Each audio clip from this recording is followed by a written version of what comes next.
So I happen to be reading a story where LeBron has apparently watched The Godfather 2 numerous times throughout this postseason, a little bit on the superstitious side. So it would not surprise me if somebody from the Cavaliers front office didn't tip off LeBron to make sure, because he had nothing better to do today, than to watch my video report. Because as you know, I have been absolutely dead on with my series selection so far through the first 5 games of these finals. That's right. Every single pick I have given you, if you've gone the other way, you have made an absolute fortune.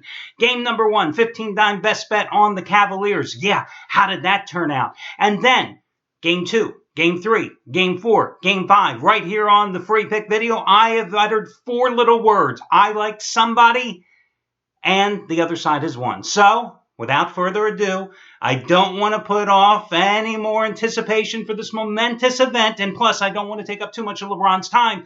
Today, those 4 little words are, I like the Cavaliers, which means today, exactly 1 year ago today, at the Quicken Loans Arena, the Golden State Warriors won their 3rd straight game in the finals to wrap up their NBA championship.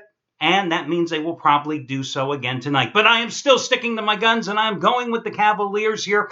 Listen, there's a couple of factors here. Obviously, Draymond Green is going to be back tonight, and you saw how easily the Cavs had an unimpeded path to the basket in game number 4 or game number 5 without his presence. And, of course, LeBron broke free for the 40-plus point game, as did Kyrie Irving. So Cavaliers are going to have a little tougher time, I think, offensively tonight with Green back there anchoring the defense for Golden State. Now, Andrew Bogut is going to be out. As you know, he's done for the rest of the playoffs because of a bone bruise. But listen, a lot of people will point out, well, Bogut only played 3 total minutes in the final 3 games, all Warriors wins last year in the finals. But remember, that was a different Cleveland team. That was a Cleveland team minus Kevin Love, minus Kyrie Irving.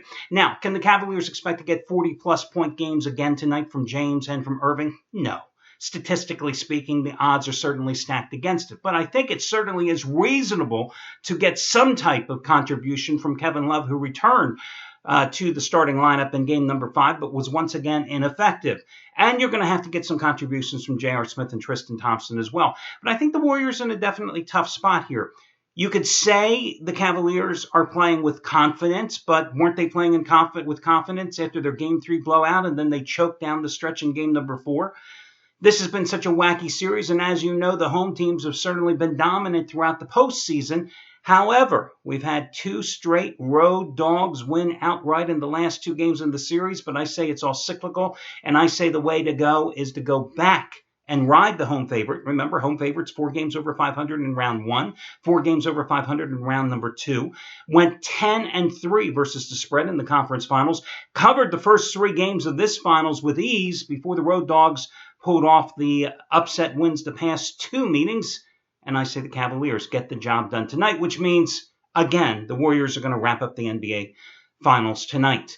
Your complimentary in playing baseball, where I've won 5 out of 7 since last Friday with your short-term run. I'm going to go with the Dodgers, plus $1.30 on the run line. Scott Kazmir, 3-0 with a 3.47 earned run average in his last 6 starts. And more importantly, when I analyze his pitching line and look at his numbers, I see 39 strikeouts in 36 1/3 innings. He's also beaten the Braves, the Reds, and the Cardinals in his last 3 home starts, posting a 2.75 earned run average in that stretch. The Dodgers are back home after a 3-3 road trip through San Francisco and Arizona, beating the Diamondbacks the past 2 nights in Phoenix to earn a split of that 6-game set. They have won 8 of their last 10 at Dodger Stadium. Meanwhile, the Brewers opened up their current road trip with 3 straight losses at San Francisco, getting hammered yesterday. I think the final was 10-1. They committed 4 errors in that contest. They are 11-19 on the road, and that's good enough reason for me to lay the 1.5 runs, with the Dodgers making them an underdog at home this evening. That'll do it, guys. I wish you well, and I'll talk to you again tomorrow when we do this one more time.